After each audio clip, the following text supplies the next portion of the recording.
আলহামদুলিল্লাহ কাফা ওয়া সালামুন আলা ইবাদিহিল্লাযিনা ইসতাফা আম্মা বাদ ফাকাদ ক্বালাল্লাহু তাআলা ফি কালামিহিল মাজিদ ওয়াল ফুরকানিল হামিদ ফাউযু বিল্লাহি মিনাশ শাইতানির রাজিম বিসমিল্লাহ বাবারকাতে বিসমিল্লাহির রহমানির রহিম আলা ইন্না আউলিয়া আল্লাহি লা খাউফুন আলাইহিম ওয়া লা হুম ইয়াহজানুন সাদাকাল্লাহুল মাওলানাল আযীম ওয়া বাল্লাগানা রাসূলুহুন নবিয়ুল আমিনুল কারীম ওয়া নাহনু আলা যালিকা লামিনাশ শাহিদিন ওয়া সাকিরিন ওয়ালহামদুলিল্লাহি রাব্বিল আলামিন। নিগাহে ওলি মে ও তাসির দেখি, নিগাহে ওলি মে ও তাসির দেখি, বদলতে হাজারো কো তাকদীর দেখি। জোরে বলুন সুবহানাল্লাহ। আল্লাহর ওলিদের নিগাহে কারাম, নজরে কারাম যদি আপনার আমার উপরে পড়ে যায় তো আপনার আমার তকদির চমকে যাবে। জোরে বলুন সুবহানাল্লাহ। তকদির চমকে যাবে, বুঝতে পেরেছেন?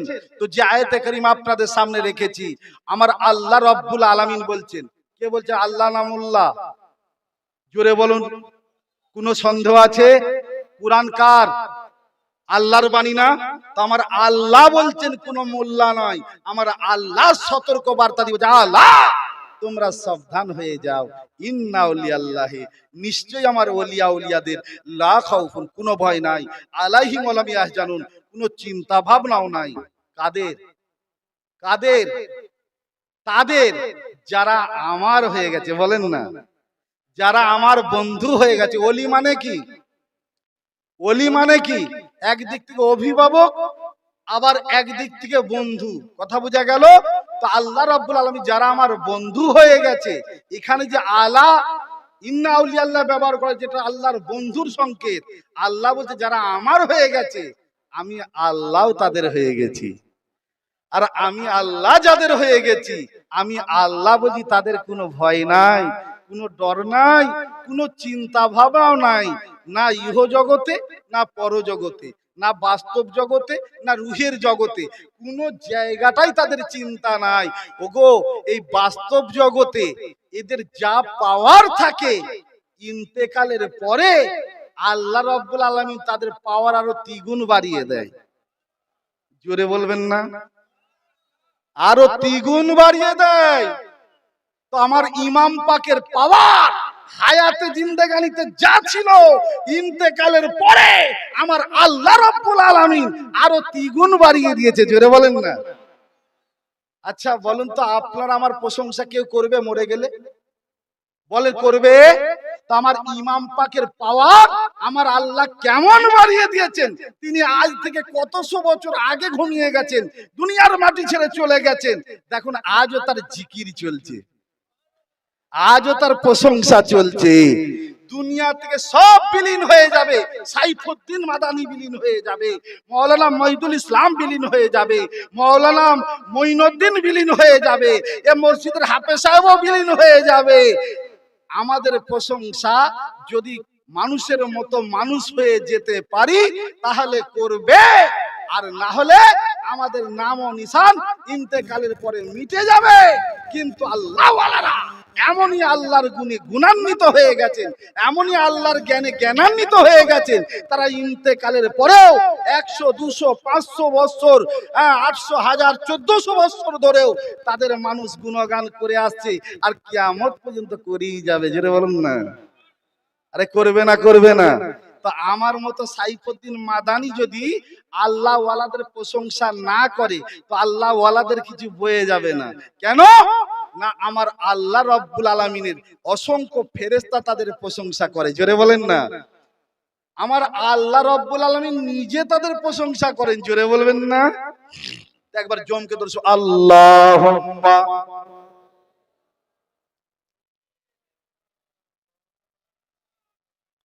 ওয়ালা আলে সাইয়্যিদিনা মাওলানা মুহাম্মদ। আল্লাহ রাব্বুল আলামিন আহকামুল হাকিমিন এত তাদের পাওয়ার দিয়ে দেয়, এত তাদের পাওয়ার দিয়ে দেয় আমার আল্লাহ রাব্বুল আলামিন। তারা যা চাই আমার আল্লাহ রাব্বুল আলামিন তৎক্ষণাৎ তাদিকে তাই দান করে। না ভুল বলছি? না ভুল বলছি? আচ্ছা, বাগদাদের খলিফা ছিলেন হারুন রশিদ, তার নাম আপনারা শুনেছেন? বাগদাদের খলিফা হারুন রশিদ বাদশাহ হারুন রশিদ তার বিবি খুব বুদ্ধিমতী রমণী ছিলেন। তিনার স্ত্রী খুব বুদ্ধিমতী রমণী ছিলেন। উনি একদিন উনার শিবা দাসীদের নিয়ে আপনার বাড়ির বারান্দার চারিদিকে ঘুরছেন, বুঝতে পেরেছেন তো? বাড়ির বারান্দার চারদিকে ঘুরছেন তো দেখতে পাচ্ছেন বহু দূরে নদীর চরে একজন বুজুর্গ ব্যক্তি যেন কি করছেন রৌদ্রে বসে বসে। তো ও বেগমের লক্ষ্য ওই আপনার নদীর চরার দিকে পড়ে গেছে। তো উনার নাম ছিল জোবেদা বিবি। তো ওই জোবেদা বিবি তার দাসীদের শিবা দাসীদের জিজ্ঞাসা করছে, ও আমার সাথী সঙ্গিনী, ও আমার শিবা দাসীরা, ওই যে নদীর চরে একজন বুজুর্গ ব্যক্তি বসে আছেন, উনি কে তোমরা বলতে পারো? তখন ওই জোবেদা বিবির প্রতি উত্তরে তার শিবা দাসীরা বলছেন যে বেগম সাহাবা, উনার নাম হচ্ছে বাহারুল দানা। জোরে বলুন সুবহানাল্লাহ। বাহারুল দানা, কিন্তু লোকে ওনাকে পাগল বাহারুল বলে। ওই নদীর চড়াই বালুকোনার উপরে কি করছেন? তো তার সাথী সঙ্গীদের নিয়ে শিবা দাসীদের নিয়ে জোবেদা বিবি কি করলেন? ওই নদীর চড়াই চলে গেলেন। গিয়ে দেখছেন যে বাহারুল দানা ওই নদীর বালুকোনাগুলোকে নিয়ে যেন বাঁধ দিচ্ছেন। বাঁধ মানে বালুকোনাগুলোকে নিয়ে নিয়ে জড়ো জড়ো করে লম্বা লম্বা করে যেন এক একটা কুঠুরি তৈরি করছে, ঘর তৈরি করছে। তো জোবেদা বিবি জিজ্ঞাসা করছেন যে হুজুর আপনি সব কি করছেন? এত রৌদ্রে বসে কি দরকার? বাচ্চা ছেলেদের মতো এইভাবে করছেন। উনি ওই জোবেদা বিবির কথায় কর্ণপাত করলেন না, কোনো ধ্যান দিলেন না। কিন্তু ইনি তো বুদ্ধিমতী রমণী, ইনি বুঝতে পেরে গেছেন যে সত্যকার যারা আল্লাহ ওয়ালা হয়, যারা আল্লাহর ইশকের পাগল হয়, তারা আমার মতো বেগম, আমার স্বামীর মতো বাদশাকে কিছু মনে করে না। বুঝতে পেরেছেন? সঙ্গে সঙ্গে উনি পদ্ধতি অবলম্বন করলেন, অর্থাৎ ওনার বলার ভঙ্গিমাকে চেঞ্জ করে ইসলামের পরিভাষায় সালাম দিলেন, আসসালামু আলাইকুম ইয়া বাহরুল দানা। বুঝতে পেরেছেন? ইয়া বাহরুল দানা। সঙ্গে সঙ্গে উনি উত্তর দিচ্ছেন, ওয়া আলাইকুম আসসালাম জোবেদা বিবি। বলবেন না সুবহানাল্লাহ? আরে বেগম না হলে চিনে ফেলেছেন তার সাথী সঙ্গিনীদের নিয়ে উনি বাহারুল দানা, ইনি যে জোবেদা বিবি বেগম। তো বাহারুল দানা জানলেন কি করে? এটাই তো অবাক হয়ে গেলেন, আশ্চর্য হয়ে গেলেন কি জোবেদা বিবি ইনার আরো ওনার সম্পর্কে জানার জন্য কৌতূহল বাড়তে লাগলো। তো জোবেদা বিবি জিজ্ঞাসা করছেন, হুজুর আপনি এগুলো নিয়ে কি করছেন? বলছে, মা এগুলো নিয়ে আমি জান্নাতের রুম তৈরি করছি, ঘর তৈরি করছি। জোবেদা বিবি বুঝতে পেরেছেন যারা সত্যকার আল্লাহর ইশকের পাগল হয়, যারা আল্লাহর ইশকে ফানা হয়ে যায়, তারা আল্লাহর দরবারে যা চায় আল্লাহ কবুল করে নেন। যেটা বলুন সুবহানাল্লাহ। তাই জোবেদা বিবি সঙ্গে সঙ্গে ওই বাহারুল দানাকে বলছে, হুজুর আপনি কি জান্নাত বিক্রয় করবেন? এই রুমগুলো বিক্রয় করবেন? বলছে, মা তুমি ক্রয় করবে? বলছে, হুজুর আপনার যদি দয়া হয়। বলছে, তাহলে মা বলো তুমি কোন রুমটা নেবে? হ্যাঁ, বলছে হুজুর আপনার যেটা দয়া হবে আপনি দিন। হুজুর এর বিনিময়ে আমাকে কি দিতে হবে? বলছে, মা গো তোমার গলার ওই মুক্তার মালাটা দিলে, হারটা দিলেই হয়ে যাবে। বুঝতে পেরেছেন? তো বেগম সাহাবা কি করলেন, জোবেদা বিবি কি করলেন, গলা থেকে ওই হারটা খুলে হযরতে বাহারুল দানার হাতে ধরিয়ে দিলেন। বাহারুল দানার হাতে ধরিয়ে দিলেন। বাহারুল দানার হাতে ধরিয়ে দিলেন। তো বাহারুল দানা ওই হারটাকে নিলেন আর একটা কাটি নিয়ে লিখে দিলেন, জোবেদা মহল, জোবেদা মহল, জোবেদা মহল। দিয়ে বললে, মা তুমি বাড়ি যাও, তোমার নামে আমার আল্লাহ রাব্বুল আলামিন জান্নাত দিয়ে দিয়েছেন। যেটা বলুন সুবহানাল্লাহ। তো উনি বাড়ি চলে এলেন। তো পথিমধ্যে স্বামী স্ত্রীর সাক্ষাৎ হলো। বলছে, বিবি কোথায় গিয়েছিলে তুমি এই রৌদ্রের মধ্যে? এই সাথী সঙ্গিনীদের নিয়ে বলছে, হুজুর আমার স্বামী গো, জানপ্রিয় স্বামী, আমি জান্নাত ক্রয় করতে গিয়েছিলাম। তো বাদশাহী মিজাজ তো, উনি তখন তিনার স্ত্রীকে বলছেন, বাদশাহ হারুন রশিদ, তোমাকে জোবেদা আমি এতদিন খুব বুদ্ধিমতী নারী বলে জানতাম, তোমাকে এতদিন আমি খুব বুদ্ধিমতী রমণী বলে জানতাম। দুনিয়ার কোন মানুষের পক্ষে আল্লাহর জান্নাত বিক্রয় করা সম্ভব? তুমি এত বোকা। আবার গলার দিকে লক্ষ্য পড়ে গেছে, তোমার গলায় যে আমি হারটা দিয়েছিলাম, ওই হারটা কোথায় গেল? বলছে ওটার বিনিময়ে আমি জান্নাত ক্রয় করেছি। বাদশা আরো রেগে গেছেন, বলছে তুমি এত বোকা। ঠিক ওই ব্যক্তি তোমাকে ঠকিয়ে সে ওই মুক্তার মালা নিয়ে চলে গেছে। বুঝতে পেরেছেন? এই কথা জোবেদা বলছে বাদ দিন না, এটার আর কি এমন মূল্য আপনার কাছে? কথা বোঝা গেল? যদি আল্লাহর ইচ্ছা হয়, উনার ওসিলায় তো আল্লাহ জান্নাত দিতেও পারেন, জোরে বলেন না। এই কথা বলতে বলতে বাদশার বেগম বাড়িতে প্রবেশ করেছেন। তারপর বেগম বেগমের রুমে, বাদশা বাদশার রুমে। বুঝতে পেরেছেন?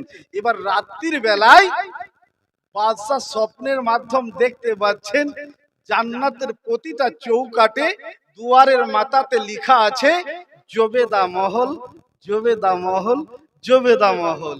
আর বাদশা যখনই, আমার স্ত্রীর ঘর মানে আমার অনাসে অনাসে সেখানে ঢুকার পারমিশন আছে, আমি ঢুকতেই পারি, আমার জোর আছে। বাদশা যখনই সে জান্নাতের দুয়ার দিয়ে ভিতরে প্রবেশ করতে যান, তো জান্নাতের দারোয়ান ওনাকে ধাক্কা মেরে বের করে দেন, বেরিয়ে যাও, এটা কেবল জোবেদার জন্য প্রযোজ্য, দুনিয়ায় আর কারো নয়। জোরে বলবেন না? আর একটু আসতে হবে না? তো বাদশাহ হারুন রশিদ অনেকবার করে ওই দারোয়ানকে বুঝাবার চেষ্টা করছেন যে এটা আমার বিবি, জোবেদা হচ্ছে আমার স্ত্রী, আমার বিবি, সুতরাং আমার বিবি হিসেবে আমি তার স্বামী, আমার তো অবশ্যই এই বাড়িতে ঢোকার পারমিশন আছে, পারমিশন গ্যারান্টেড, আমি তো ঢুকতেই পারি। আমার বিবি কি নারাজ হবেন? আমাকে ঢুকতে দেয়া হোক। বলছে আপনার বিবির পারমিশন নিয়ে আসতে হবে, তবে আপনি এই বাড়িতে প্রবেশ করতে পারবেন, তার আগে নয়। বুঝতে পেরেছেন? এ দৃশ্য বাদশাহ হারুন রশিদ তিনি ওনার ওই বাদশাহী সিংহাসনে শুয়ে শুয়ে তিনি দেখতে পেলেন। আর জোবেদা বিবিও রাত্রির বেলায় বাড়িতে খাটিয়ায় শুয়ে শুয়ে এই দৃশ্য দেখতে পেলেন। বুঝতে পেরেছেন? তো এই দৃশ্য জোবেদা বিবি দেখতে পাচ্ছেন যে জান্নাতের যে কোনো দুয়ার দিয়ে উনি যখনই প্রবেশ করছেন, অনায়াসে আরামে উনি প্রবেশ করে যাচ্ছেন। উনার স্বামী যখনই প্রবেশ করতে যাচ্ছেন, দারোয়ান ওনাকে ধাক্কা মেরে বাইরে বের করে দিচ্ছেন। এই দৃশ্য দেখে জোবেদা বিবি খুবই ব্যথা পেলেন, খুবই মর্মাহত। বুঝতে পেরেছেন? তো জোবেদা বিবি কি করলেন, উনি বাড়ি থেকে পুরো পাসিনা পাসিনা হয়ে গেছে, পুরো গা দিয়ে কালঘাম ছুটছে, উনি বাড়ি থেকে বেরিয়ে বারান্দায় চলে এলেন। আর স্বামীও ঘুমাতে পারেনি বাদশাহ হারুন রশিদ। বুঝতে পেরেছেন? উনিও এই দৃশ্য দেখে পুরো পোশাক ভিজে গেছে, উনিও বাইরে বেরিয়ে পড়েছেন। অতিমধ্যে বারান্দার মিডিল পয়েন্টে স্বামী স্ত্রী দুজনের সাক্ষাৎ। তো সাক্ষাতে দু স্বামী স্ত্রী এবার সালাম কালাম হওয়ার পরে জিজ্ঞাসা করছে, বিবি গো আমি আজকে একটা খুব খারাপ স্বপ্ন দেখলাম। বলছে স্বামী গো আমিও একটা খুব খারাপ স্বপ্ন দেখেছি। এবার স্বামী বলছে আমারটা আগে শুনুন, আর বিবি বলছে আমারটা আগে শুনুন। বুঝতে পেরেছেন? তো এইভাবে মানে ঠেলাঠেলি করতে করতে স্বামী বলছে শোনো না, তো স্বামীর সম্মান রাখতে গিয়ে বিবি বলছে আচ্ছা আপনি বলুন। বলছে এই দৃশ্য আমি দেখলাম যে বিবি গো জান্নাতের প্রতিটা চৌকাটে চৌকাটে দুয়ারে দুয়ারে লেখা আছে তোমার নাম। আমি যখনই ঢুকতে যাচ্ছি জান্নাতের দারোয়ান আমাকে ঘাড় ধাক্কা দিয়ে বের করে দিচ্ছে, আমাকে ঠেলে বের করে দিচ্ছে, বিবি আমাকে ঢুকতে দিচ্ছে না। আমি এত বুঝাবার চেষ্টা করছি, কিছুতেই উনি বুঝছেন না, আমাকে প্রবেশ করতে দিলেন না। আমি যখন তোমাকে তোমার নাম করে বললাম যে আমি তো ওনার স্বামী, তো সুতরাং আমার তো অবশ্যই এখানে প্রবেশ করার অধিকার আছে, আমাকে অধিকার দেয়া হোক। বললে তার পারমিশন নিয়ে আসুন, তবে আপনাকে ঢুকতে দেয়া হবে, তার আগে না। কথাটা বোঝা গেল? বলছে স্বামী গো এ দৃশ্য তো আমিও দেখতে পেলাম, আমিও জান্নাতের যে কোনো দুয়ার দিয়ে যখনই ভিতরে প্রবেশ করছি অনাসে আমি ঢুকে পড়ছি, কিন্তু আপনি যখনই প্রবেশ করতে যাচ্ছেন জান্নাতের দারোয়ান আপনাকে ঠেলে ঠেলে বাইরে বের করে দিচ্ছে। এটা আমার এত খারাপ লেগেছে, এত আমি ব্যথা পেয়েছি, আমি ঘুমাতে পারিনি, আমার পুরো শরীরের পোশাকগুলো দেখুন ভিজে গেছে।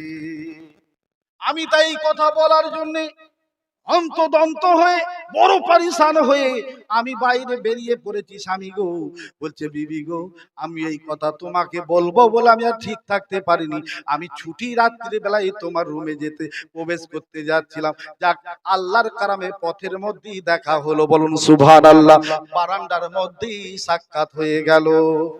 তো বাদশা বলছে বিবি গো, আমি স্বপ্ন যেটা দেখেছি, আমাদের স্বপ্ন স্বপ্ন হয়, ওরে আল্লাহওয়ালাদের স্বপ্ন স্বপ্ন নয়, ওটাই বাস্তবে রূপান্তর হয়, ওটাই বাস্তবের পরিণত হয়। সুতরাং বিবি গো, তুমি তো জান্নাত আল্লাহর অলির কাছ থেকে ক্রয় করেছো, আমার অবস্থা কি হবে? বুঝতে পেরেছেন আমার দশা কি হবে? তো বিবি বলছেন আপনি একদম চিন্তা করেন না, স্বামী খুব মানে জড়সড় হয়ে গেছেন। তো তো বলছে আপনি একদম চিন্তা করবেন না, আমি ফলো রাখছি, আমি লক্ষ্য রাখছি, আমার সমস্ত সাথী সঙ্গিনীদের বলে দিচ্ছি ওই ফকিরকে যেখানেই দেখতে পাবে যেন আমাকে খবর দেয়। যেটা বলুন সুবহানাল্লাহ, একবার জমকে ধরে আল্লাহুম্মা সাইয়্যিদিনা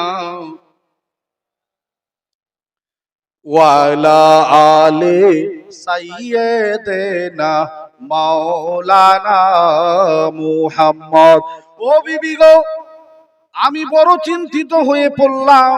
বিবি বলছে স্বামী গো, আপনার চিন্তিত হওয়ার কোনো কারণ নাই, আমি আমার সাথী সঙ্গীদের বলে দিচ্ছি, আমার সঙ্গিনীদের বলে দিচ্ছি, তারা যেখানেই দেখতে পাবে ওই ফকিরকে আমাকে খবর দেবে। আপনি না চিন্তা করবেন না, আপনার চিন্তিত হওয়ার কোনো কারণ নয়। স্বামীকে এইভাবে স্ত্রী সান্ত্বনা দিচ্ছেন, বিবি সান্ত্বনা দিচ্ছেন, বুঝতে পেরেছেন? তারপর উনি উনার শিবা দাসীদের সাথী সঙ্গিনীদের বলে দিলেন যে দেখো, তোমরা যেখানে ওই ফকিরকে দেখতে পাবে ছুটে এসে আমাকে খবর দেবে। বুঝতে পেরেছেন? একদিনের ঘটনা, ওই সাথী সঙ্গিনীরা উনার শিবা দাসীরা একদিন দেখতে পাচ্ছেন ওই নদীর চড়াই বালুক উনার উপরে সে আল্লাহর ওলি বাহারুল দানা আবার এসেছেন, আবার এসে ঠিক অন্য দিনের মতোই ওই জায়গায় বসেছেন, কি যেন করছেন ওনার সাথী সঙ্গিনীরা সহকর্মিনীরা সঙ্গে সঙ্গে। বুঝতে পেরেছেন? যারা ধর্ম কর্ম সর্ব জায়গায় ওনার সঙ্গে থাকতো তারা সঙ্গে সঙ্গে এসে খবর দিচ্ছেন, ও বেগম সাহাবা, যে ফকিরের সন্ধান, যে ফকিরের তালাশ আপনি এতদিন ধরে করেছিলেন, ওই ফকির ঠিক সেই রকম ওই জায়গায় ওই অবস্থায় আবার এসে ওইখানেই বসেছেন, আপনাকে আমরা দৌড়ে দৌড়ে দৌড়ে দৌড়ে খবর দিতে এলাম। বুঝতে পেরেছেন? বেগম তখন আর বিলম্ব না করে তাড়াতাড়ি স্বামীর রুমের ভিতরে প্রবেশ করে বলছে, স্বামী গো, আপনি আর একটু বিলম্ব না করে, কাল বিলম্ব না করে আপনি তাড়াতাড়ি বাড়ি থেকে বেরিয়ে পড়ুন। দেখুন নদীর চড়াই সেই ফকিরের আবার দিদার পাওয়া গেছে, আবার দর্শন পাওয়া গেছে। কিন্তু একটা কথা আপনাকে আমি শিখিয়ে দিই, আপনি শুনুন। বুদ্ধিমতী রমণী না, স্বামীকে শিখিয়ে, উনি আপনার মতো বাদশাকে কিছু মনে করেন না, উনি হচ্ছেন দুনিয়ারও বাদশা, আখিরাতেরও বাদশা, আল্লাহ পাক উনাকে দান করেছেন। স্বামী গো, আপনার মতো বাদশাকে উনি পরোয়া করেন না, আপনি মেহেরবানি করে ওনাকে গিয়ে আগে সালাম দিতে ভুল করবেন না, আগে আপনি সালাম দেবেন, তবে আপনার উনি জবাব দিয়ে আপনার সঙ্গে কথা বলবে, তার আগে তো মোটি না। কথা বুঝা গেল? তো স্বামী বিবির পরামর্শ অনুযায়ী গিয়ে সালাম দিচ্ছে, আসসালামু আলাইকুম ইয়া বাহরুল দানা। বুঝতে পেরেছেন? সঙ্গে সঙ্গে অতি উত্তরে বাহরুল দানা বলছেন, ওয়া আলাইকুম আসসালাম। বাদশা হারুন রশিদ, বলো ব্যাপার কি? এই কহ কহ রৌদ্রে মরুভূমি আপনার বালুকুনার উপরে নদীর চরে আপনার আবির্ভাব কেন, ব্যাপার কি? বলছে হুজুর, আপনি এগুলো নিয়ে কি করছেন? বলছে বাবা, আমি এগুলো নিয়ে জান্নাতের রুম তৈরি করছি। বুঝতে পেরেছেন? জান্নাতের রুম তৈরি করছি। তো বাদশাহ হারুন রশিদ বলছেন, হুজুর আপনি কি এটা বিক্রয় করবেন? বলছে বাদশাহ আপনি ক্রয় করবেন? বলছে হ্যাঁ হুজুর। বলছে কি মূল্য দিতে হবে আমায়? বলছে এই জান্নাতের রুম যদি বাদশাহ হারুন রশিদ আপনি নিতে চান, তাহলে আপনাকে বাদশাহী দিতে হবে, সিংহাসন দিতে হবে, জমি জায়গা টাকা পয়সা ঘর বাড়ি সব কিছু আপনাকে বিসর্জন দিতে হবে, সব কিছু আমাকে ছেড়ে দিতে হবে উজাড় করে, মুক্ত মনে আপনি যদি নেন তাহলে আপনাকে আমি জান্নাত বিক্রয় করব। জোরে বলবেন না? আর একটু আসতে হবে না? বুঝতে পেরেছেন? তাহলে আপনাকে আমি বিক্রয় করব। তো বাদশাহ হারুন রশিদ তখন বলছেন, একটু রাগান্বিত হয়েছেন, একটু গম্ভীর মিজাজে বলছে, হুজুর আমার বিবির বেলায় গলার হার, আমার বেলায় এত কিছু। কি বুঝলেন? আমার বিবির বেলায় কেবল গলার হার, আর আমার বেলায় এত কিছু। বাদশাহ হারুন রশিদের প্রতি উত্তরে বাহারুল দানা বলছেন, ও বাদশাহ হারুন রশিদ, আপনার বিবি যখন আমার কাছে এসেছিলেন আমাকে চিনতেন না, জানতেন না, আমার সম্পর্কে কিছু বুঝতেন না, কেবল আমার কথার উপরে বিশ্বাস করে সে জান্নাত ক্রয় করেছিল। আমি তাকে ওই গলার হারের বিনিময়ে জান্নাত দিয়ে দিয়েছিলাম। আপনি জান্নাত চোখে দেখে ক্রয় করতে এসেছেন, আপনাকে তো মূল্য বেশি দিতেই হবে। বাদশা চমকে উঠেছে, বুঝতে পেরেছেন? এ তো রাতের ব্যাপার, আমার আপন ঘরে বিছানার ব্যাপার, এ ফকির খান থেকে কেমন করে জানলেন, বুঝলেন? কারণ আল্লাহ ওয়ালারা যখন দেখে নিজের নজরে দেখে না, এই দুটো চোখ দ্বারা দেখেন না, আমরা দেখি এই দুটো চোখ দিয়ে। আল্লাহ ওয়ালারা যখন দেখেন অন্তর চক্ষু দিয়ে। জোরে বলুন সুবহানাল্লাহ। তাই বিদ্যাসাগর বলেননি তিনে নেত্র তিনটে চোখ। বুঝতে পেরেছেন? আমরা দেখি চক্ষু খুলে চক্ষু মেলে, আল্লাহ ওয়ালারা যখন দেখেন তারা চক্ষু বন্ধ করে দেখেন। জোরে বলুন সুবহানাল্লাহ। আল্লাহ ওয়ালারা যখন দেখেন আল্লাহর নূরি নজরে দেখেন। জোরে বলুন সুবহানাল্লাহ। তো হযরতে বাহারুল দানা বলছে, ও বাদশাহ হারুন রশিদ, আপনার বিবি কেবল আমারই কথার উপরে বিশ্বাস করে জান্নাত ক্রয় করেছিলেন, ওই জন্য তার বেলায় গলার হার। আপনি জান্নাত চোখে দেখে আপনি ক্রয় করতে এসেছেন, আপনাকে তো একটু মূল্য বেশি দিতে হবে। বুঝতে পেরেছেন? তো বাদশা তো আর ছাড়েন, রাত্রিবেলায় তো দৃশ্য দেখেই নিয়েছেন, জান্নাতের দারোয়ান বের করে দিচ্ছেন, আর আমার বিবি যদ ইচ্ছায় যে কোনো গেট দিয়ে তিনি ঢুকে পড়ছেন, প্রবেশ করছেন, কোনো অসুবিধা নাই, আমাকে ধাক্কা মেরে মেরে দারোয়ান বের করে দিচ্ছেন। এই দৃশ্য দেখে বাদশা একবারে খুশ মিজাজে বলছে, হুজুর আমার বিবি বাচ্চা ধন দৌলত টাকা পয়সা সিংহাসন রাজত্ব থেকে শুরু করে জমি জায়গা যা কিছু রয়েছে আমার রাজপ্রাসাদ পর্যন্ত সমস্ত কিছু আপনাকে আমি দিয়ে দিলাম। হুজুর মেহেরবানি করে আপনি জান্নাতটা আমার নামে একটু লিখে দিন। তো বাদশা প্রতি উত্তরে ওই বাহারুল দানা কাঠি নিয়ে আবার অন্য দিনের মতো ওই দিনের মতো কাঠি নিয়ে লিখে দিলেন বাদশাহ হারুন রশিদ মহল। বাদশাহ হারুন রশিদ মহল। জোরে বলুন সুবহানাল্লাহ। যখন বাদশাহ যখন জান্নাত ক্রয় করে নিজের বাড়ির দিকে ফিরে আসছেন, বাহারুল দানা বলছেন, ও বাদশাহ হারুন রশিদ, ও বাবা বাদশাহ হারুন রশিদ, আপনি একটু মেহেরবানি করে আমার কাছে ফিরে আসুন। আপনি ফিরে যাবেন না, ফিরে যাবেন না, আপনাকে একটা কথা বলি। কি বুঝলেন? আপনাকে একটা কথা বলি। তো বাদশাহ হারুন রশিদ যখনই আবার বাহারুল দানার কাছে ফিরে এলেন, বাহারুল দানা বলছেন, জান্নাত তো আপনাকে দিয়ে দিলাম, রাজ দরবার আপনাকে ফিরিয়ে দিলাম, আপনার সিংহাসন বাদশাহী আপনাকে ফিরিয়ে দিলাম, আপনার যেমন ছিল আপনি তেমন নিয়ে ভোগ করুন, আমার কোনো অসুবিধা নাই। কেন আমি হচ্ছি আল্লাহর ইশকের পাগল, নবীর প্রেমের পাগল যারা প্রেম খেলা খেলে, বলবেন না সুবহানাল্লাহ। ওরে নবী, এ তো খেলছেন আমাদের সঙ্গে। নবীর প্রেমের পাগল যারা প্রেম খেলা খেলে, নবীর প্রেমে অয়েস কুর্নি দন্ত দেয় ফেলে। নবীর প্রেমের পাগল যারা প্রেম খেলা খেলে, পাগল হইলেন বুবু বক্তার, প্রেম দরিয়ায় দিলেন সাঁতার প্রেমেরই বলে। বলুন সুবহানাল্লাহ। তো হযরতে বাহারুল দানা বলে, ও বাদশাহ হারুন রশিদ, আপনি এই সিংহাসন নিয়ে নেন আর আপনার এই জান্নাত নিয়ে নেন, কারণ বাহারুল দানা এক এক গুড়ালিতে যে লাথেতে এইরকম বাদশাহী তৈরি করতে পারে। জোরে বলুন সুবহানাল্লাহ। এটা আবার কিরকম কথা? এক এক গুড়ালিতে যে এক এক লাথেরাম বাদশাহী তৈরি করতে পারে। হ্যাঁ, আল্লাহ ওয়ালারা পারে। কেন? আল্লাহ ওয়ালারা যদি আল্লাহর দরবারে একবার এইটা ঠুকে দাঁড়ায়, ইয়া আল্লাহ আমাকে দুনিয়ার বাদশাহী দিতে হবে, তো আমার আল্লাহ বলতে, যখন আমার মাহবুব বান্দারা আমার কাছে যা চায়, আমি আল্লাহ দিতে কৃপণতা করি না, বকিলতা করি না, আমি তৎক্ষণাৎ আতা করি। জোরে বলুন সুবহানাল্লাহ। আমার আল্লাহর দেওয়ার পাওয়ারে তারা বাদশাহী করতে পারে। বলুন সুবহানাল্লাহ। না ভুল বলছি গো?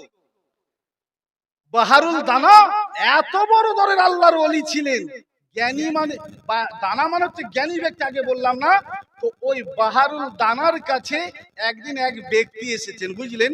বাহারুল দানার কাছে এসে বলছে, হুজুর আমি খুব গরিব মানুষ, অভাব অনটনে আমার জীবন যাপন হয়, আপনি তো আল্লাহর জ্ঞানী বান্দা, আপনি তো আল্লাহর মাহবুব বান্দা, তো হুজুর আপনি তো আল্লাহর বারগুজিদা বান্দা, আল্লাহ ওয়ালা বান্দা, আপনি মেহেরবানি করে আমাকে একটু জ্ঞান দান করুন, জ্ঞান চক্ষু দান করুন, কি করলে আমি লাভবান হব।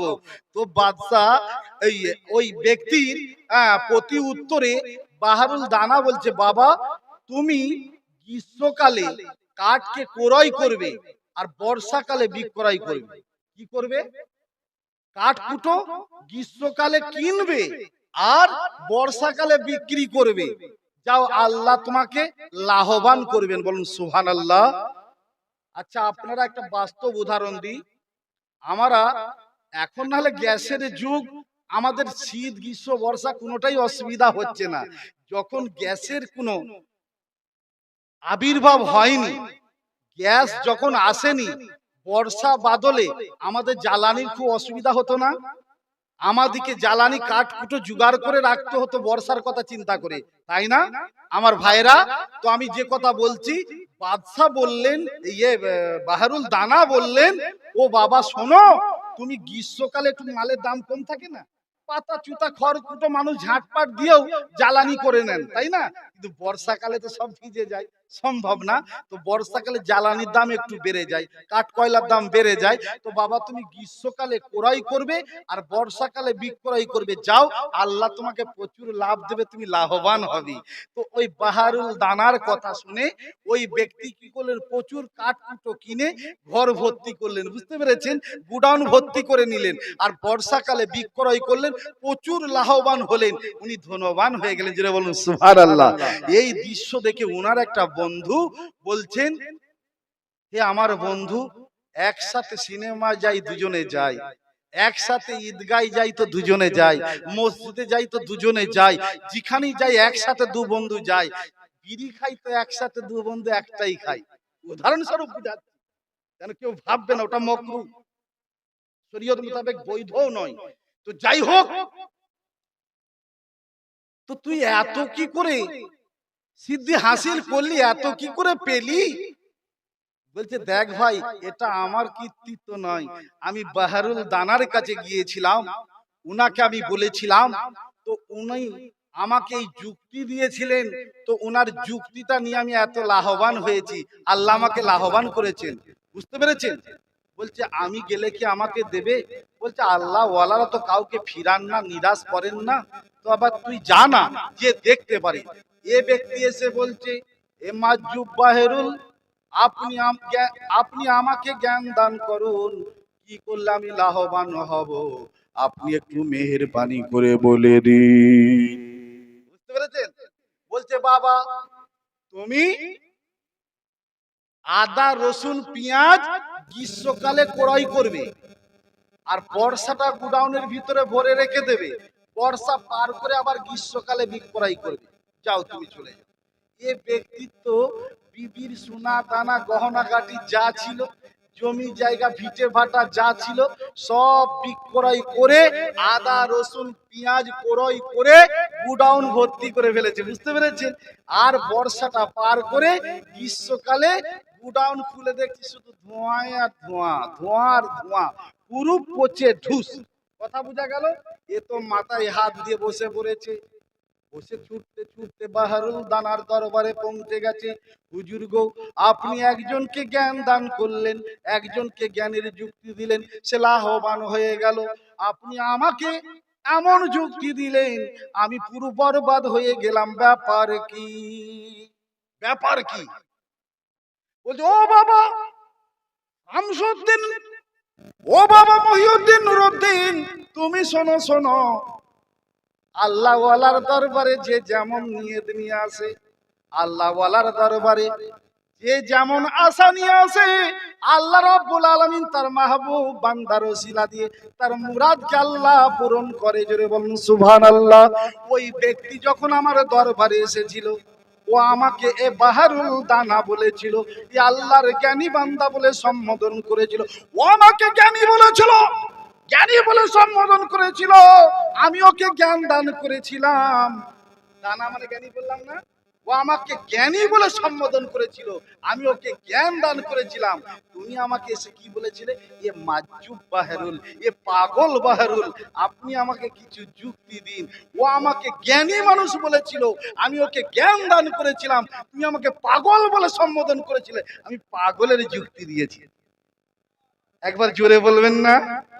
তো যারা আমরা বলি না যে আল্লাহ ওয়ালার দরবারে কি পাওয়া যায়, আল্লাহ ওয়ালার দরবারে কিছু পাওয়া যায় না, বুঝতে পেরেছেন? আমরা পাই না, এই জন্যই পাই না, আমাদের নিয়তটা খারাপ, আমাদের আকীদাটা খারাপ। বুঝতে পেরেছেন? এই জন্য আমরা কিছু পাই না। বিশুদ্ধ অন্তঃকরণে অবশ্যই আল্লাহ ওয়ালার দরবারে গেলে আল্লাহ ওয়ালার দরবার থেকে পাওয়া যায়। আল্লাহ তার মাহবুব বান্দার ওসিলায় আল্লাহ দান করেন। জোরে বলুন সুবহানাল্লাহ। তো ভাই, আমি আর আপনাদের টাইমকে বিলম্ব করতে চাই না। আমি যে আয়াতে কারিমা আপনাদের সামনে রেখেছিলাম, আলা ইন্না আউলিয়াল্লাহি লা খাউফুন আলাইহিম ওয়া লা হুম ইয়াহজানুন, আমার আল্লাহ বলছেন, হ্যাঁ, তোমরা সাবধান হয়ে যাও, হুঁশিয়ার হয়ে যাও। ইন্না আউলিয়াল্লাহি, যারা আমার ওলিয়া উলিয়া হয়ে যায়, যারা আমার বন্ধু হয়ে যায়, আমি আল্লাহ বলছি তাদের কোনো ভয় নাই, কোনো ডর নাই, কোনো চিন্তা ভাবনাও নাই, না ইহ জগতে, না পরজগতে, না বাস্তব জগতে, না রুহের জগতে। যারা আমার হয়ে যায়, আমি আল্লাহ তাদের হয়ে যায়। যেটা বলেন না? আর যদি কেউ চুল পরিমাণ তার সম্পর্কে বিয়াদবি করে, আমি আল্লাহ বলছি ওই বিয়াদবিটা তার সঙ্গে করে না, তারা আমার সঙ্গে করে। মান আদালি ওলিয়ান ফাকাদ আজানতু বিল হার, আমার আল্লাহ বলছেন, রাসূলুল্লাহ শুনছেন, জোরে বলুন সুবহানাল্লাহ। আর আল্লাহর নবী বলছেন, সাহাবায়ে রাসূলরা শুনছেন। আল্লাহ যেটা বলছেন ওটা হচ্ছে হাদিসে কুদসি, আর নবী যেটা বলছেন ওটা হচ্ছে হাদিস। জোরে বলুন সুবহানাল্লাহ। তো আল্লাহ রাব্বুল আলামিন বলছে, মান আদালি ওলিয়ান ফাকাদ আযানতু বিল হার, যারা আমার ওলিয়া উলিয়ার সঙ্গে চুল পরিমাণ বিয়াদবি করে, আমি আল্লাহ বলছি তারা আমার ওলিয়া উলিয়ার সঙ্গে বিয়াদবি করে না, তারা যেন আল্লাহর সঙ্গে বিয়াদবি করে। যারা আমার ওলিয়া উলিয়ার সঙ্গে চুল পরিমাণ বিয়াদবি করে, ওটা আমার ওলিতে পড়ে না, ওটা আমাতে পড়ে যায়। যেমন একটা মিশাল দিয়ে আপনাদের কাছ থেকে বিদায় নেব। আচ্ছা ভাই, এক ঘড়া দুধে যদি এক চামচ কেউ নাপাক জিনিস এনে ফেলে দেয়, আচ্ছা মিশাল দিই, হাফ ঘড়া ধরেন দুধ আর হাফ ঘড়া পানি একত্রিত করলে আপনারা বিচার করে বলুন, ওটা পানির কালার থাকবে না দুধের কালার থাকবে? জোরে বলুন, সাদা হবে না পানির মতো কালার হবে? দুধের কালার থাকবে না? তো কেউ যদি ভাবে যে এক চামচ আমি ওই গোমুতুনি নিয়ে গিয়ে ওই পানিটাই ফেলছি, ওই পানিটাই পড়বে না দুধেই পড়বে? কেন, দুধ আর পানিতে একসাথে মিশ হয়ে দুধের পরিণত হয়ে গেছে। কথা বোঝা গেল না? তো যারা আল্লাহর সঙ্গে মিশতে মিশতে আল্লাহর জাতে যারা মিশে গেছে, কথা বোঝা গেল, যারা আল্লাহর মাহবুব হয়ে গেছে, যারা আল্লাহর দোস্ত হয়ে গেছে, তারা আর সাধারণ বান্দা থাকে না গো। যখন কেউ তাদের সম্পর্কে কোনো কটু কথা বলে, যখন তাদের সম্পর্কে কেউ খারাপ মন্তব্য করে, খারাপ ধারণা করে, আমার আল্লাহ রাব্বুল আলামিন বলছেন, ওরে ওটা আর ওই যেমন এক চামচ গোমুতনি ফেললে ওটার পানিতে পড়ে না, দুধেই পড়ে যায়। যখন কেউ আমার ওলি সম্পর্কে খারাপ মন্তব্য করে, খারাপ ধারণা করে, ওরে ওটার সাধারণ থাকে না, ও আমার সঙ্গে মিশতে মিশতে আল্লাহর সঙ্গে মিশতে মিশতে আল্লাহ ওয়ালা হয়ে যায়। যেটা বলুন সুবহানাল্লাহ। আর যখন তার সম্পর্কে কেউ কটু কথা বলে, খারাপ মন্তব্য করে, ওটা আর তাকে করে না, ওটা আল্লাহকেই করে। সুতরাং আমি আল্লাহ তার বিরুদ্ধে জিহাদ ঘোষণা করলাম, আমি আল্লাহ তার বিরুদ্ধে লড়াই ঘোষণা করলাম। তো এটা মোল্লার কথা না আল্লাহর কথা? জোরে বলুন। তা যদি কাল থেকে আমরা ওলির সামনে বিয়াদবি করি, তাহলে এ মোল্লার উপরে পড়বে না আল্লাহর উপরে পড়বে? জোরে বলুন। আল্লাহ বলছেন আমি তার বিরুদ্ধে জিহাদ ঘোষণা করলাম, লড়াই ঘোষণা করলাম। তারা আমার বন্ধুর সঙ্গে লড়াই নয়, ওলির সঙ্গে লড়াই নয়, তারা যেন আল্লাহর সঙ্গে লড়াই করার জন্য তৈরি হয়ে যায়। বুঝতে পারছেন না আমাদের কেন এই অবস্থা? হিন্দুস্তানে যখন একটাও মুসলমান ছিল না, হিন্দুস্তানে যখন একটাও মুসলমান ছিল না, পৃথ্বীরাজ হুঙ্কার আমার খাজা মঈনুদ্দিন চিশতি, আমার ভাইয়ের নামে নাম খাজা মঈনুদ্দিন চিশতি, বুঝতে পেরেছেন? 40টা তালি দিয়া পোশাক পরা মানুষকে নিয়ে এসে 90 লক্ষ মানুষকে কলমা পড়িয়ে মুসলমান করলেন। জোরে বলেন না। তখন না জামাতি ছিল, না দেবন্দি ছিল, না ফুরফুরাবি ছিল, না বেরেলি ছিল, না আহলে হাদিস ছিল, কিছুই ছিল না। একটাই দল ছিল, আহলে সুন্নাতুল জামাত। জোরে বলুন না। আরে জোরসে বলো, জমকে বলো। তাহলে আমরা তখন কোনো ফিতনা ফিরকা ছিল না, সব বিদাত, সব ফিরকাগুলো বিদাত। একটাই ফিরকা যেটা হচ্ছে আহলে সুন্নাতুল জামাত। জোরে বলুন সুবহানাল্লাহ। আমার নবীর সুন্নতের যারা পাবন্দি, সাহাবায়ে রাসূল থেকে শুরু করে আপনার তামাম তাবে তাবিন, আজমায়ে দ্বীন, মুজতাহিদিন, মুহাদ্দিসিন, ফুকাহায়ে কিরাম, মাসায়ে কিরাম, একবারে খাজা মঈনুদ্দিন চিশতি হয়ে আপনার বাবা বখতিয়ার কাকি, ফরিদউদ্দিন, নাসিরউদ্দিন, নিজামউদ্দিন, নাসিরউদ্দিন, বাসোবাটির কুতুব জিন্দাসা, হুগলি জেলার সিঙ্গুর থানার অন্তর্গত সৈয়দ শাহ খাজা মাজিদুল ইসলাম, হযরত সৈয়দ শাহ খাজা জাফরুল ইসলাম রাদিয়াল্লাহু তাআলা আনহু হতে মাদানগরের সরজমিতে আউলিয়া হযরত দাউদ শাহ মাদানী মজিদি রহমাতুল্লাহ আলাইহি পর্যন্ত পৌঁছে গেছেন এই সিলসিলা। জোরে বলুন সুবহানাল্লাহ। এই সিলসিলাটার নাম হচ্ছে আহলে সুন্নাতুল জামাত। জোরে বলুন সুবহানাল্লাহ। আর বাকি সব বিদআত। বিদআত কাকে বলছেন? বিদআতি কারা? নবীর শানে দরুদ পড়লে বিদআত, নবীর শানে সালাম পড়লে বিদআত, আল্লাহ ওয়ালাদের মাজারে গেলে বিদআত। আল্লাহ ওয়ালাদের মাজারে যারা গেছে তারা সব নাজাত পেয়ে গেছে। যেটা বলুন সুবহানাল্লাহ। ওরে আমার খাজা গরিবুন নওয়াজের মাজারটা যখন পাকা হচ্ছে, বাবা বখতিয়ার কাকির মতো আলিম তখন সেখানে বিদ্যমান। যেটা বলেন না কি মঈনুদ্দিন ভাই? আচ্ছা বলুন তো, আমার বাবা বখতিয়ার কাকি বেশি জ্ঞানী না এখনকার আমার মতো মৌলভী জ্ঞানী? জোরে বলেন না। বাবা নিজামউদ্দিন আউলিয়া বেশি জ্ঞানী না আমার মতো মৌলভী, মঈনুদ্দিন ভাইয়ের মতো মৌলভী জ্ঞানী? উনারা আল্লাহর জ্ঞানে জ্ঞানান্বিত, আল্লাহর গুণে গুণান্বিত। জোরে বলেন না। তো বাবা খাজা মঈনুদ্দিন চিশতির মাজার যখন পাকা হয়, আমার বাবা বখতিয়ার কাকি তখন বিদ্যমান, জিন্দা বা হায়াতে। জোরে বলেন না। বাবা বখতিয়ার কাকির মাজার যখন পাকা হয়, তখন বাবা মকবুলে ইলাহি নিজামউদ্দিন আউলিয়া তখন বিদ্যমান। বুঝতে পেরেছেন? তখন হায়াতে, জিন্দেগানিতে। বাবা ফরিদউদ্দিন গঞ্জের সাকারের মাজার যখন পাকা হয়, তখন বাবা আপনার নিজামউদ্দিন আউলিয়া বিদ্যমান। কথা বুঝা গেল? তো আমার বাবা নিজামউদ্দিন আউলিয়ার মাজার যখন পাকা হয়, হযরত নাসিরউদ্দিন চিরাগি, যিনাকে দিল্লির চিরাগ বলা হয়েছে, একটা শহরের নামই চিরাগি। কথা বোঝা গেল? তো বাবা নিজামুদ্দিনের নামই একটা ট্রেন দেওয়া হয়েছে, নিজামুদ্দিন এক্সপ্রেস। জোরে বলুন, দিল্লি নিজামুদ্দিন এক্সপ্রেস। যারা আল্লাহ ওয়ালা হয়ে যায় তাদের নামটাও দুনিয়ার বুকে রওশন হয়ে যায়। জোরে বলুন সুবহানাল্লাহ। আলা হযরতের নামে একটা ট্রেন দেওয়া হয়েছে, আলা হযরত এক্সপ্রেস। জোরে বলুন সুবহানাল্লাহ। আল্লাহ তাদের নামকে দিল্লি মানে দুনিয়ার বুকে রওশন করে দেয়। তো আমার বলার উদ্দেশ্য, বাবা নাসিরউদ্দিন চিরাগী তখন বিদ্যমান বাহায়াতে হযরত সৈয়দ শাহ খাজা মজিদুল ইসলামের মাজার যখন পাকা হয়, তো জাফিরুল ইসলাম রাদিয়াল্লাহু তাআলা আনহু তখন বিদ্যমান। হযরতে জাফিরুল ইসলাম মাজার যখন পাকা হয়, তখন আমার দাউদ শাহ মাদানী বিদ্যমান। জোরে বলুন সুবহানাল্লাহ। আরে দাউদ শাহ মাদানীর মাজার যখন পাকা হয়, আজও বাহায়াত আছেন আমার আব্বাজান কিবলা হযরত গোলাম দস্তগীর রাহনুমা, হ্যাঁ, তিনি এখনো বিদ্যমান। জোরে বলুন সুবহানাল্লাহ। দাউদ শাহ মাদানী নিজের কবর নিজে খুলে, মওতের কথা নিজে বলে, নির্দিষ্ট টাইমে দুনিয়ার মাটি ছেড়ে চলে গেছেন। বলুন সুবহানাল্লাহ। তিনারি উরুস মোবারক আপনার মাঘ মাসের 12 তারিখ আর চৈত্র মাসের 29 তারিখ, এটা মাথায় রাখবেন। চৈত্র মাসের 29 তারিখ ঈদের, যদি 27 তারিখে ঈদ হয় তাহলে 28 বাদ দিয়ে 29 তারিখে ওনার উরুস মোবারক। আর যদি 28 তারিখে ঈদ হয় তাহলে 29 তারিখে ঈদের পর দিনই ওনার উরুস মোবারক। আমি সকলকে আপনাদের দাওয়াত দিচ্ছি, আপনারা সকলে ওই 29শে চৈত্র ও 12ই মাঘ মাদানগর দরবার শরীফে আর হুগলি জেলার সিঙ্গুর থানার অন্তর্গত বাসোবাটি মেজ হুজুর দরবার শরীফে, যিনি মাজ্জবি হালাতে আল্লাহর ইশকের পাগল হয়ে বর্ধমান ইজলা বাজার জঙ্গলের ভিতরে পাগুলো উপর দিকে করে, আপনার নিচে দিকে মাথাটা করে আগুনের উপরে মাথা রেখে দিয়ে 12 বছর আল্লাহর ইবাদত করেছিলেন। জোরে বলুন সুবহানাল্লাহ। আজও বর্ধমান ইজলা বাজার জঙ্গলে গাছের মধ্যে সেই শিকলের কড়াগুলো আজও ঝুলছে। আপনি দেখে আসেন, ওখানে বাঙাল রিফোজিতে ভরে গেছে। হুজুরের সম্মান খাতিরে ওই জায়গাটা আপনার পাকা বেতি করে তারা ঘিরে দিয়েছে। বুঝতে পেরেছেন?